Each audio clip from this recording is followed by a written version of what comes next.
সকলোৰে শ্ৰদ্ধাৰ ৰঞ্জিত কুমাৰ দাস ডাঙৰীয়া, আমাৰ মাজত উপস্থিত অসমৰ সন্মানীয় মুখ্যমন্ত্ৰী সৰ্বানন্দ সোণোৱাল ডাঙৰীয়া, ভাৰতীয় জনতা পাৰ্টিৰ সাংগঠনিক সম্পাদক ফণীন্দ্ৰনাথ শৰ্মা ডাঙৰীয়া, সংসদ প্ৰধান বৰুৱা পল্লৱ লোচন দাস ডাঙৰীয়া, আমাৰ সকলোৰে শ্ৰদ্ধাৰ ৰমেন ডেকা ডাঙৰীয়া, ভাৰতীয় জনতা পাৰ্টিৰ জ্যেষ্ঠ মঞ্চত উপবিষ্ট জ্যেষ্ঠ কাৰ্যকৰ্তাসকল,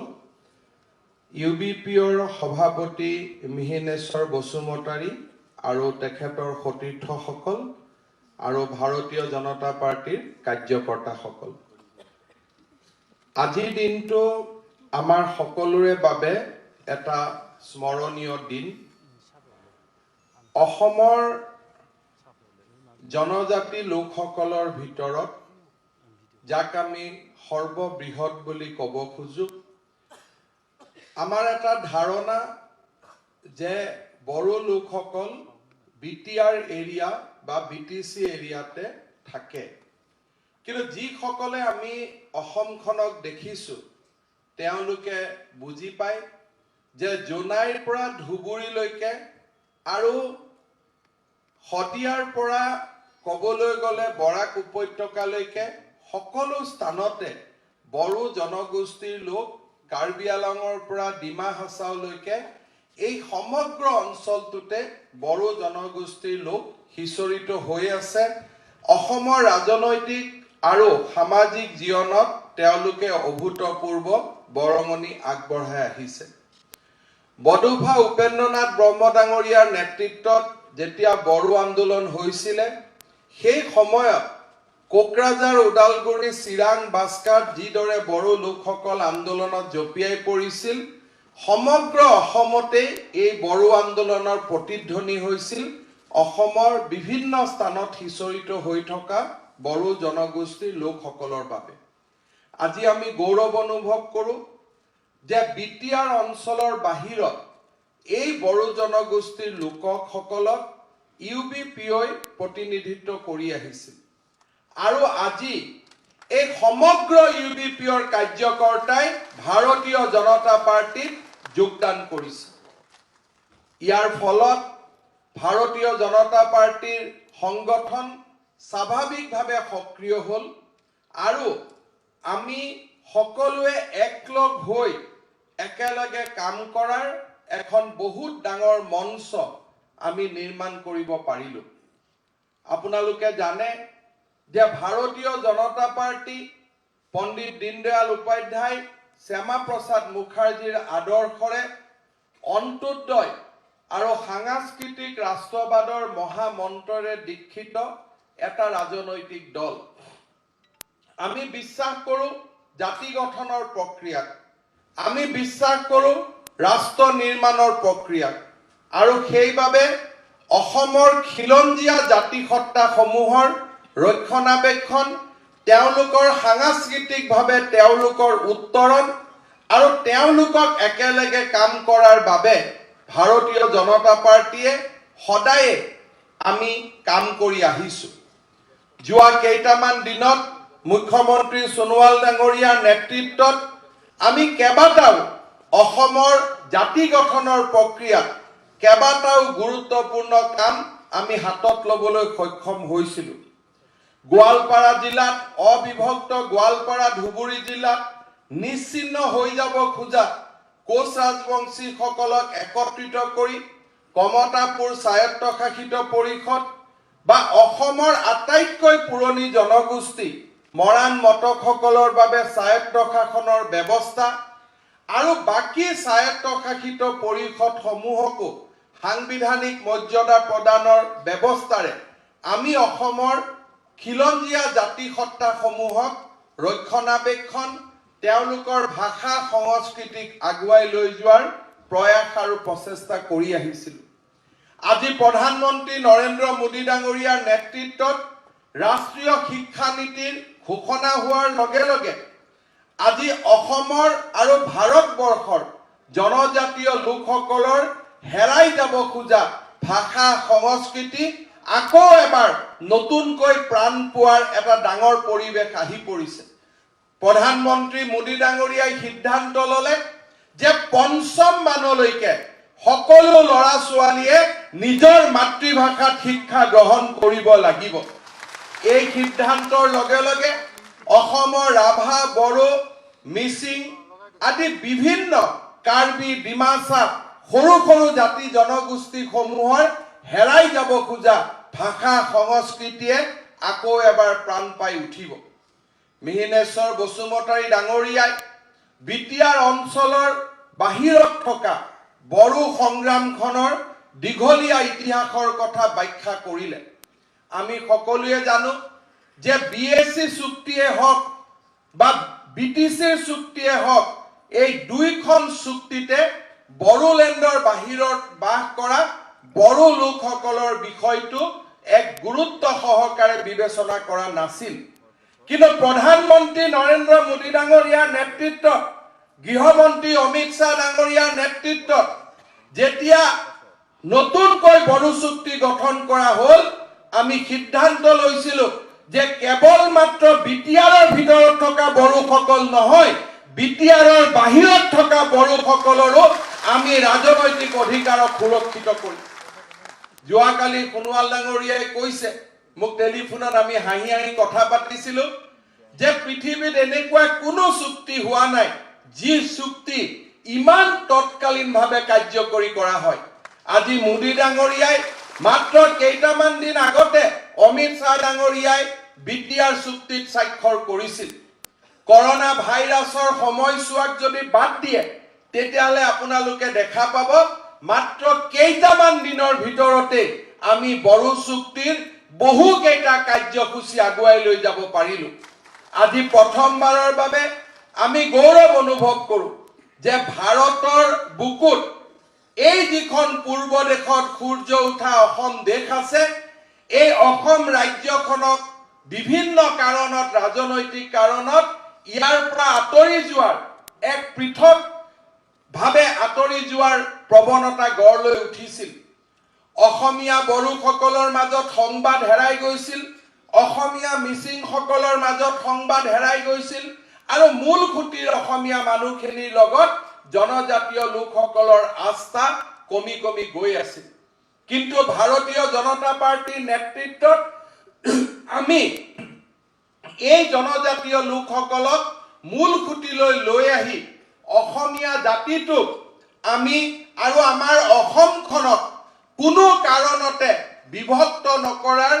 এক ঐতিহাসিক সিদ্ধান্ত আমি ল'ব পাৰিছিলো। মই সকলো সময়তে কওঁ যে আমাৰ চৰকাৰৰ দিনত একমাত্ৰ আৰু বহুত গুৰুত্বপূৰ্ণ সফলতা আছিল যে বড়ো সমাজে বড়ো চুক্তি স্বাক্ষৰ কৰাৰ সময়ত অখণ্ড অসমৰ প্ৰতি আস্থা পোষণ কৰিছিল যে অসম এখন হৈ থাকিব, ভৌগোলিকভাৱে অসম এখন হৈ থাকিব। আপোনালোকে চিন্তা কৰক,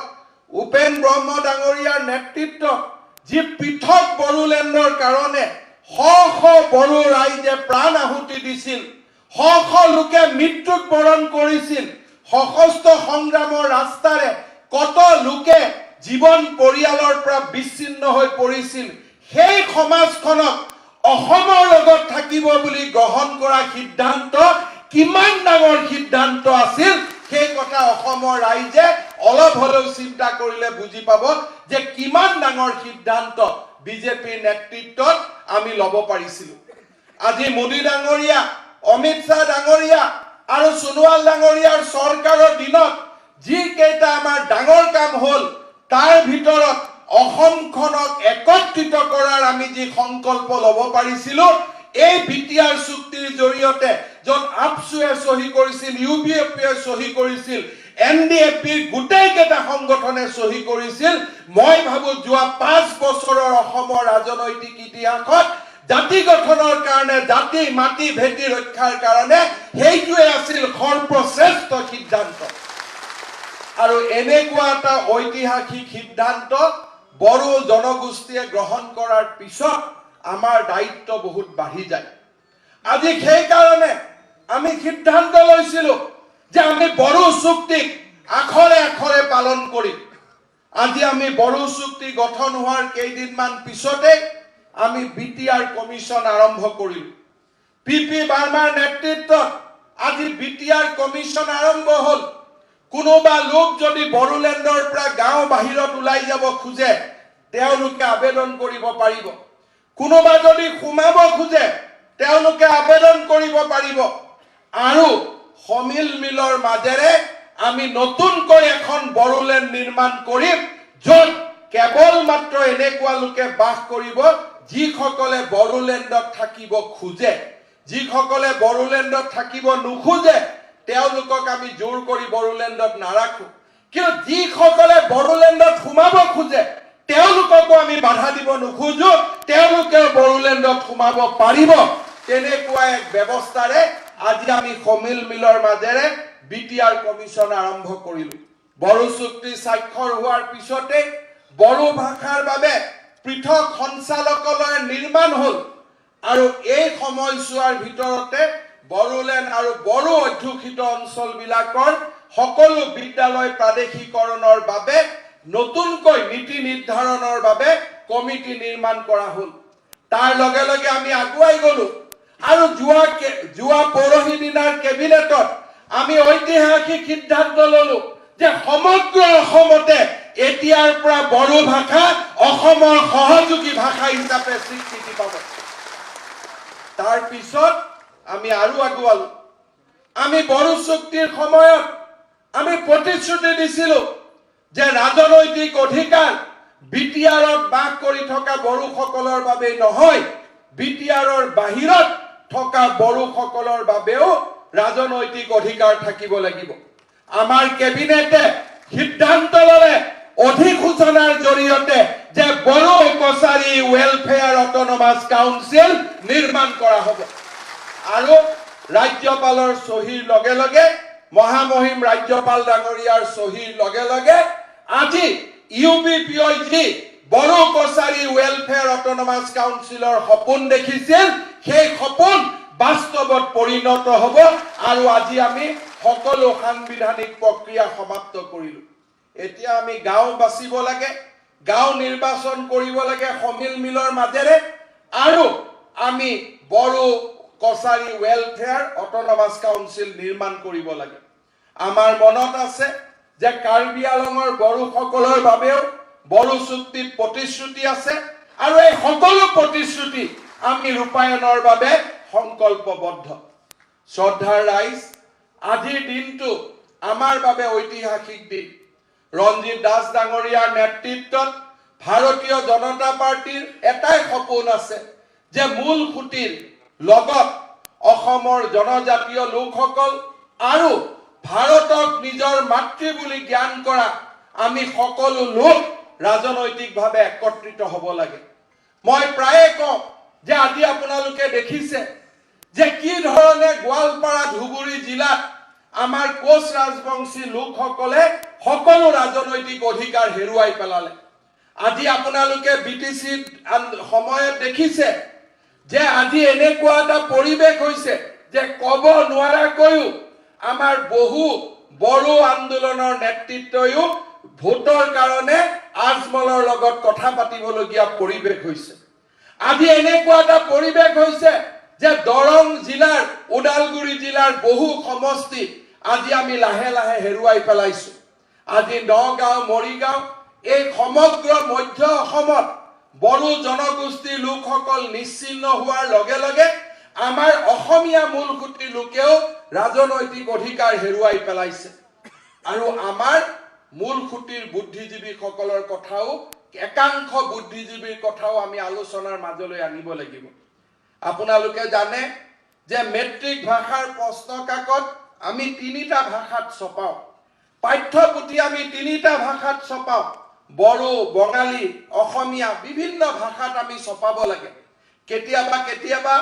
প্ৰেছত হিচাপ নিকাচ কৰোঁতে 2-এখন বড়ো কিতাপ অসমীয়া জেগাত গুচি যায়, কেতিয়াবা 2-এখন অসমীয়া কিতাপ বৰাক উপত্যকাত গুচি যায়, আৰু কেতিয়াবা 2-এখন বঙালী কিতাপ আমাৰ অসমীয়া অঞ্চলতো গুচি যায়। যেতিয়া বঙালী কিতাপ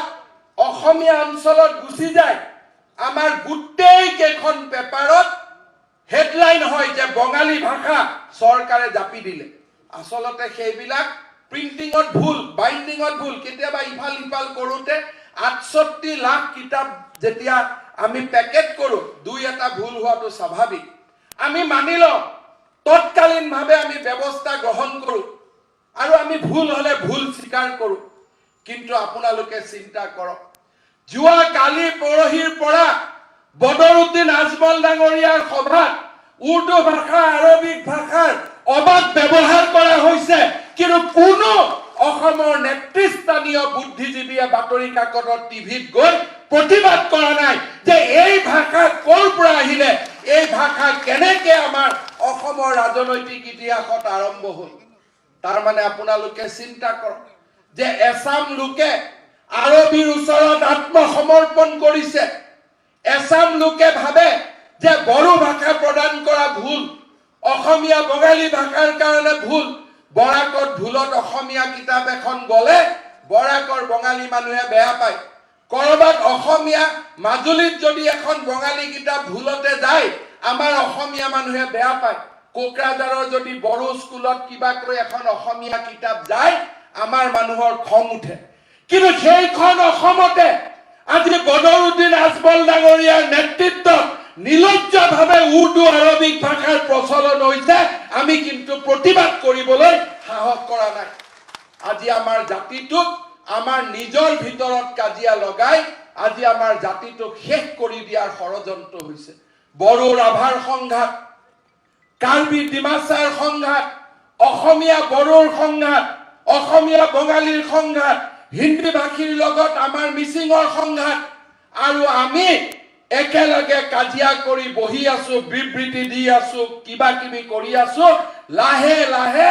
আমাৰ ভৰি তলৰ পৰা ৰাজনৈতিক পথাৰখন আন কোনোবাই লৈ গুচি গৈছে আমি বুজি নোপোৱা কৰি আমি সকলোৱে জনজাতীয় অজনজাতীয় লোক মাতৃভূমি ভাৰত বুলি স্বীকাৰ কৰা লোকসকলে আজি আমি পৃথক ৰাজনীতি কৰিছো কাজিয়া কৰিছো সংঘাত কৰিছো আৰু আমাক কাজিয়া আৰু সংঘাত লগাই দি বাওঁপন্থী লোকসকলে আৰু অসমৰ এটা কমিউনিয়েল পলিটিক্সৰ জৰিয়তে অসমখনক আজি দুৰ্বল কৰাৰ আমাৰ হাতৰ পৰা ৰাজনীতিটো লৈ যোৱাৰ ষড়যন্ত্ৰ চলিছে আমি বিশ্বাস কৰো যে অসমত আজি সভ্যতাৰ যুঁজ 35% লোকে অসমৰ 65% লোকৰ হাতৰ পৰা ৰাজনৈতিক অধিকাৰ লৈ যাব খুজিছে আমাক বিভক্ত কৰিছে তোমালোক বড়ো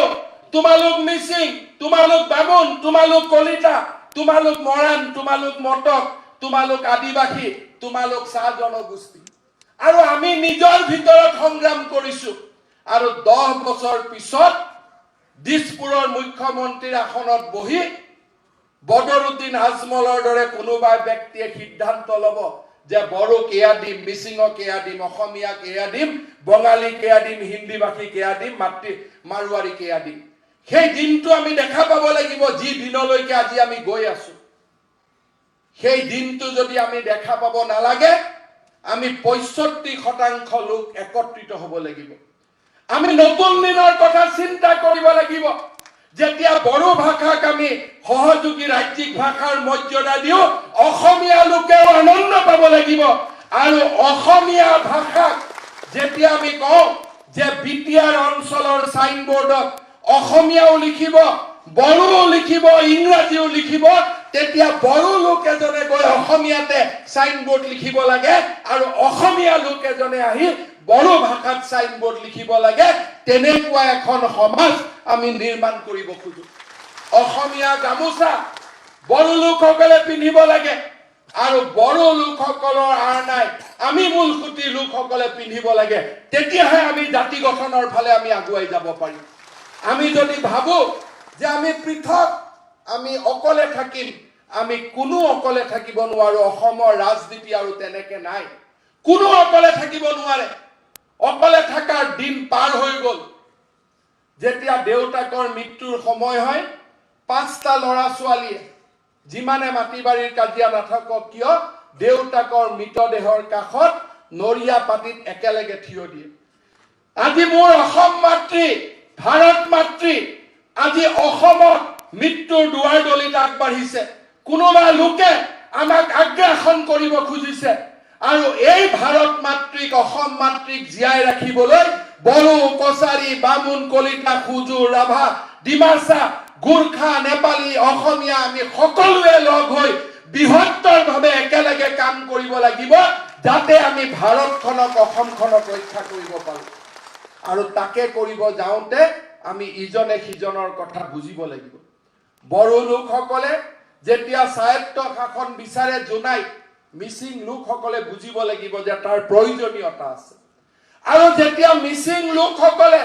মিচিং ভাষা সংস্কৃতিৰ কথা কয় তেতিয়া বড়ো লোকসকলে বুজিব লাগিব যে ইয়াৰ প্ৰয়োজনীয়তা আছে ৰাভাই যেতিয়া ৰাভা সাহিত্য সভা পাতে তাৰ লাই খুঁটি দুধ নৈ বড়ো লোকসকলে স্থাপন কৰিব লাগিব আৰু যেতিয়া বড়ো সাহিত্য সভা উত্তৰ গুৱাহাটীত হ'ব আমি অসমীয়া ভাষা কোৱা লোকসকলে তাৰ লাই খুঁটি পুতিব লাগিব তেনেকুৱা এখন সমাজ আমি ভাৰতীয় জনতা পাৰ্টিয়ে বিচাৰো আৰু সেই কাৰণে যেতিয়া আজি বড়ো কছাৰী ওয়েলফেয়াৰ কাউন্সিল নিৰ্মাণ হৈছে আপোনালোকে যিমান আনন্দ পাইছে আমিও সমানে আনন্দ পাইছো কাৰণ সেইখন আমাৰ কাউন্সিল আমাৰ ব্যৱস্থা অসমৰ খিলঞ্জীয়া থলুৱা লোকে যিমানেই অধিকাৰ পায় আমি ভাৰতীয় জনতা পাৰ্টিয়ে তাত আনন্দ পাওঁ তাক আমি সেবোটেজ কৰিব চেষ্টা নকৰো তাক আমি বেয়া পোৱাৰ চেষ্টা নকৰো আমি নতুন অসম এখন নিৰ্মাণ কৰিব খোজো সিদিনাখন কেবিনেটত আমি আলোচনা কৰিছো যে বড়োক আমি সহযোগী ভাষাৰ মৰ্যাদা দিলো পোৱা উচিত কিন্তু তাৰ লগে লগে আমি বড়ো ভাইসকলক অনুৰোধ কৰিছো যে গোসাইগাঁও কোকৰাঝাৰ টংলা উদালগুৰিত বহুত অসমীয়া ভাষী লোক আছে অফিচৰ পৰা অসমীয়া সাইনবোৰ্ডখন উঠাই নিদিব থাকিব দিয়ক অসমীয়া সাইনবোৰ্ড হেয়া তেওঁলোকৰ অসম প্ৰেম আৰু তাৰ লগে লগে বড়ো ভাষাৰ লাইনটো লিখি দিয়ক কাৰণ বড়ো ভাষা সহযোগী ৰাজ্যিক ভাষা যেতিয়া বড়ো আৰু অসমীয়া দুইটা ভাষাৰ চৰকাৰী সাইনবোৰ্ড জিলিকি থাকিব আজমলৰ সিদিনাখনে ৰাজনীতি শেষ হ'ব কোনো প্ৰকাৰে তেওঁলোকে আৰু আমাৰ থলুৱা লোকৰ প্ৰতি চকু মেলি চোৱাৰ সাহস নকৰিব কিন্তু যদি কৰবাত এখন বড়ো সাইনবোৰ্ড থাকে কৰবাত যদি এখন অসমীয়া সাইনবোৰ্ড থাকে কৰবাত যদি এখন হিন্দী ভাষী সাইনবোৰ্ড থাকে তেতিয়া আমাৰ জাতিটো বিভক্ত হ'ব লাহে লাহে লাহে লাহে তেওঁলোক আমাৰ বৰ ঘৰত আহি স্থান ল'ব আমি কাৰো বিৰোধী নহয় কিন্তু আমি আমাৰ সভ্যতা সংস্কৃতিক এৰি দিবলৈ সাজু নহয় আমি আমাৰ সভ্যতা সংস্কৃতিক জীয়াই ৰাখিব লাগিব ভাৰত আমাৰ মাতৃভূমি অসম আমাৰ মাতৃভূমি সেই কাৰণে বিজেপিৰ যেতিয়া মঞ্চত আমি আহো সকলোৱে আমি ভাৰত মাতাৰ জয়ধ্বনি দিওঁ পণ্ডিত দীনদয়াল উপাধ্যায়ৰ প্ৰতিকৃতিত আমি মাল্য অৰ্পণ কৰো কাৰণ তেখেতে আমাক অন্ত্যোদয়ৰ কথা কৈছে যে সমাজৰ শেষজন দৰিদ্ৰ ব্যক্তিৰ মুখতো হাঁহি বিৰিঙিব লাগিব শ্যামা প্ৰসাদ মুখাৰ্জীৰ ফটোত আমি মাল্য অৰ্পণ কৰো কাৰণ তেওঁ অখণ্ড ভাৰতৰ কথা কৈছে যে জম্মু কাশ্মীৰতো সুকীয়া পতাকা থাকিব নোৱাৰিব সুকীয়া সংবিধান থাকিব নোৱাৰিব এখন শক্তিশালী ভাৰত নিৰ্মাণ হ'ব লাগিব সেইবাবে আমি শ্যামা প্ৰসাদ মুখাৰ্জীক আমি সদায় সন্মান জনাও শ্ৰদ্ধা জনাও দীনদয়াল উপাধ্যায়ক শ্ৰদ্ধা জনাও কাৰণ তেওঁলোকে আমাক ৰাজনৈতিক আৰু অৰ্থনৈতিক আদৰ্শ দিছে আৰু আমি সকলোৱে লগ হৈ অসমখনক আমি এক শক্তিশালী ৰাজনৈতিক কেন্দ্ৰবিন্দু হিচাপে গঢ়ি তুলিব খোজো আমাক যাতে কোনেও আক্ৰমণ কৰিব নোৱাৰে অসমত যেতিয়া আমি সিদ্ধান্ত লওঁ যে আমি অসমীয়া ভাষাক আগুৱাই লৈ যাম আৰু তাৰ লগে লগে আমি বড়ো অঞ্চলত বড়ো ভাষাক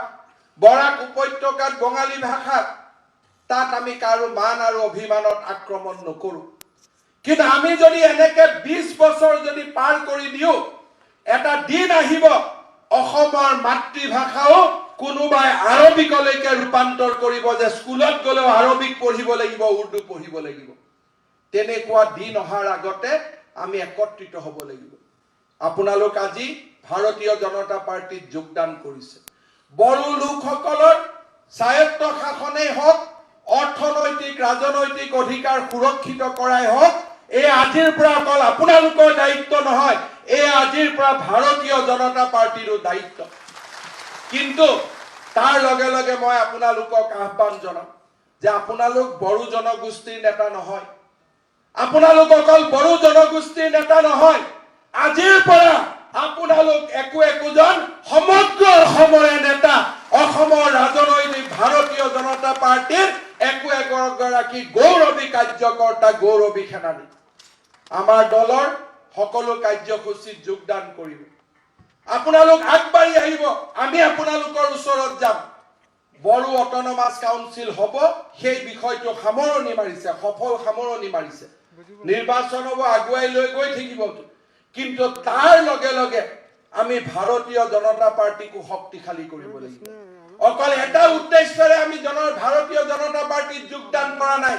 আমি ভাৰতীয় জনতা পাৰ্টিত যোগদান কৰিছো ভাৰত মাতাৰ বাবে, অসম মাতাৰ বাবে, যাতে আমি আমাৰ ৰাজ্যখন আৰু ৰাষ্ট্ৰখনক আগুৱাই লৈ যাব পাৰো। সমৰ্পণৰ মনোভাৱ থাকিব লাগিব। সমৰ্পণৰ মনোভাৱেৰে আমি ভাৰতীয় জনতা পাৰ্টিত যোগদান কৰিব লাগিব। কালিলৈকে কথা আছিলে যে আপোনালোকে ৱেলফেয়াৰ কাউন্সিল দিলে আমি আপোনালোকক ভোট দিম, সেইটো এটা দিন আছিলে। এতিয়া আপোনালোকে আমাক ভোট নিদিয়ে, আপোনালোকে আমাৰ কাৰণে, আপোনালোকৰ কাৰণে বেলেগৰ পদূলিয়ে যাব যে অসমখন বচাব লাগিব, ভাৰতখন বচাব লাগিব, ভাৰতীয় জনতা পাৰ্টিক আমি শক্তিশালী কৰিব লাগিব। আপোনালোকৰ দায়িত্ব আজিৰ পৰা বহু গুণে বাঢ়ি গ'ল। আগতে আপোনালোকৰ দৃষ্টি আছিল যে কেৱল মাত্ৰ বড়ো ৱেলফেয়াৰ কাউন্সিল হ'ব লাগে। আজিৰ পৰা সেই সংগ্ৰামৰ সফল সামৰণি হ'ল। এতিয়া আপোনালোকে জাতি নিৰ্মাণত যাব লাগিব, ৰাজ্য নিৰ্মাণৰ বাবে আগুৱাব লাগিব। আৰু চাওঁতে চাওঁতে আমি সমগ্ৰ লোকৰ বাবে, সমগ্ৰ জাতীয় জীৱনৰ ৰক্ষাৰ বাবে আমি নিজক গঢ়ি তুলিব লাগিব। ভাৰতীয় জনতা পাৰ্টিৰ হৈ আৰু ৰাজ্য চৰকাৰৰ হৈ আমি প্ৰতিশ্ৰুতি দিছো যে আমাৰ Bodo Kachari welfare autonomous council আমি সুন্দৰ ধৰণে নিৰ্মাণ কৰিম, যাতে আপোনালোকৰ আশা আকাংক্ষা সেই কাউন্সিলৰ জৰিয়তে আমি কাৰ্যত পৰিণত কৰিব পাৰো। মোৰ মনত আছে 2016 চনৰ নিৰ্বাচনৰ আগত কংগ্ৰেছ দলে এটা পৰ্যায়ত ৱেলফেয়াৰ কাউন্সিল দিয়াৰ বাবে চিন্তা চৰ্চা কৰিছিল। কিন্তু আমি যেতিয়া মিনেশ্বৰ বসুমতাৰী আৰু UPPৰ নেতৃত্বৰ লগত কথা পাতিছিলো, তেওঁলোকে স্পষ্টভাৱে কৈছিল যে ছাৰ, আমাক কংগ্ৰেছে দিয়া কাউন্সিল নালাগে, আমাৰ কাউন্সিলখন বিজেপিয়ে দিয়া কাউন্সিলখনে আমাক লাগে। আৰু খুব আনন্দ সহকাৰে নিৰ্বাচনত আমাক সহায় কৰিছিল। আজি কাউন্সিল হ'ল, আপোনালোকে বিজেপিক যোগদান কৰিলে, এতিয়া আৰু আপোনালোকে বিজেপিক সহায় কৰিব নালাগে, আপোনালোকে বিজেপিৰ নেতৃত্ব ল'ব লাগিব গাঁৱত, আৰু বিজেপিৰ সংগঠন প্ৰতিটো জনগোষ্ঠীৰ মাজলৈ, সকলোৰে মাজলৈ লৈ যাব লাগিব। ৰঞ্জিত দাস ডাঙৰীয়াৰ নেতৃত্বত ভাৰতীয় জনতা পাৰ্টিৰ সংগঠন শক্তিশালী কৰাৰ কামত আমি মনোনিৱেশ কৰিব লাগিব। মই আশা কৰোঁ আপোনালোক সকলোৱে ভাৰতীয় জনতা পাৰ্টিৰ এই আজিৰ পৰা যিটো নতুন পৰিক্ৰমা হ'ল, তাত আপোনালোকে সহযোগিতা কৰিব। মই যেতিয়া ভাৰতীয় জনতা পাৰ্টিত যোগদান কৰিছিলো, সেই দিনটো মোৰ মনত আছে। ভাৰত মাতা জয়ধ্বনিৰে আমি ভাৰতীয় জনতা পাৰ্টিৰ গৌৰৱী সৈনিক হিচাপে মই যোগদান কৰিছিলো। আজিৰ পৰা আপোনালোকেও ভাৰত মাতৃৰ বন্দনা গাব লাগিব। আৰু মোৰ লগত একেলগে কওক, যাতে আজিৰ পৰা অভ্যাস হৈ যায়, 3 বাৰ আমি ভাৰত মাতাৰ জয় দিম, আৰু যাতে আমাৰ মনত সংকল্প বজ্ৰৰ সমান হৈ পৰে যে আমি বিজেপিৰ হৈ কাম কৰিম, আমি ভাৰতৰ আৰু অসমৰ সংস্কৃতিক, বৰণীয়া সংস্কৃতিক আমি ৰক্ষণাবেক্ষণ দিম। মোৰ লগত ক'ব, ভাৰত মাতা কে, ভাৰত মাতা কে, ভাৰত মাতা কে। বহুত বহুত ধন্যবাদ। এনেকৈয়ে ভাৰত মাতাৰ জয়ধ্বনিৰে আই অসমক আমি ৰক্ষা কৰিম, বড়ো জনগোষ্ঠীৰ ভাষা, সংস্কৃতি, ৰাজনৈতিক, অৰ্থনৈতিক অধিকাৰ আমি সুৰক্ষিত কৰিম। ধন্যবাদ। জয় হিন্দ, বন্দে মাতৰম।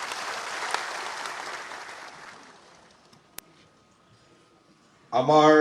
শ্ৰদ্ধাৰ নেতা